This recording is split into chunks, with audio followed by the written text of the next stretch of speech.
हा रिस्पॉन्स आता आपण पाहिल्यानंतर महाविकास आघाडी जी आपली वाटचाल सुरू आहे ती विजयाच्या रथ आमचा म्हणेन आम्ही हा. आज जर बघितलं तर सर्वच आमचे महाविकास आघाडी कार्यकर्ते उमेदवार अक्षय उत्साहाने आणि आनंदाने बाहेर पडलेले आहेत. आणि हा उत्साह इथंच नाही, ह्या महापालिकेच्या हद्दीमध्ये हा निवडणुकीत इथं तर प्रचार आमचा चालू आहे. त्या ठिकाणी प्रत्येक ठिकाणी प्रत्येक वॉर्डमध्ये हे 15 तारखेवर मतदान होईल तर हाच तुम्हाला उत्साह बघायला मिळेल. त्याचं कारण एक आहे की कुठेही ह्यांनी पैसे देऊन किंवा लालच दाखवून हे कार्यकर्ते आले नव्हते.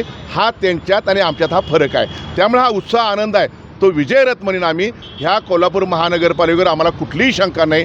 महाविकास आघाडीचाच झेंडा आणि महाविकास आघाडीचाच महापौर येईल ह्याची आम्हाला खात्री आहे. काल ठेवतील लोक ह्या लोकांवर महायुतीवर कशासाठी विश्वास ठेवतील. आता दत्तक घेणार म्हणतायत.